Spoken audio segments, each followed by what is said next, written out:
SSC পরীক্ষা হবে এপ্রিলের শেষে। আগের শিক্ষাক্রম বাতিল হয়ে যাওয়ায় পরীক্ষার্থীদের জন্য সিলেবাস পুনর্বিন্যাস করা হয়েছে। স্কুল কর্তৃপক্ষ বলছে নির্দিষ্ট সময়ে সিলেবাসের পাঠদান শেষ করা যাবে। গত 5 আগস্ট স্বৈরাচার পতনের পর বাতিল করা হয় পতিত সরকারের নতুন শিক্ষাক্রম। বাতিল হওয়া ওই শিক্ষাক্রম নিয়েছিল নানা সমালোচনা।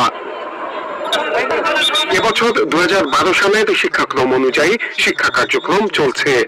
এদিকে এবার যারা এসএসসি পরীক্ষা দেবে তারা নবম শ্রেণীতে পড়েছে বাতিল হওয়া শিক্ষাক্রমে।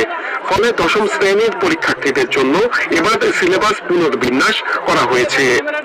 থেকে ঠিক করে দিলে মোট এই কয়টা চ্যাপ্টার ক্লাস 10-এ 1 বছর পড়ালেই হবে। সে এক নম্বর চ্যাপ্টার আছে, হয়তো লাস্ট চ্যাপ্টারও আছে। মোটের সংখ্যা থেকে বারোটা থাকলে 6টা বা কাছাকাছি 5-6টা এরকম করে দিয়ে সিলেবাস দাঁড় করা হয়েছে। শিক্ষা বোর্ড বলছে এসএসসি পরীক্ষা এপ্রিলের শেষে অনুষ্ঠিত হবে। আর স্কুলগুলোতে নির্বাচনী পরীক্ষা নিতে হবে 30 ডিসেম্বরের মধ্যে। জানুয়ারিতে হবে ফর্ম পূরণ। এখন আমরা কোন সময় নেওয়া সম্ভব হয় এটা ওই সময় আমরা দেখবো আর কি। আমাদের এই যে প্রাথমিক প্রস্তুতি যেগুলো সেগুলো অলরেডি হচ্ছে। শিক্ষকরা বলছেন সিলেবাস পুনর্বিন্যাস করায় ভালো হয়েছে। নির্দিষ্ট সময়ে সিলেবাস শেষ করা যাচ্ছে। সায়েন্স, কমার্স প্রত্যেকটা বিষয়েই এইভাবে তাদেরকে শর্ট সিলেবাস করে দেওয়া হয়েছে এবং এমনভাবে করে দেওয়া হয়েছে যাতে করে তার ক্যাপাবল হয়। 2027 সাল থেকে ফেব্রুয়ারিতে এসএসসি পরীক্ষা নেওয়া সম্ভব হতে পারে বলেও জানিয়েছে শিক্ষা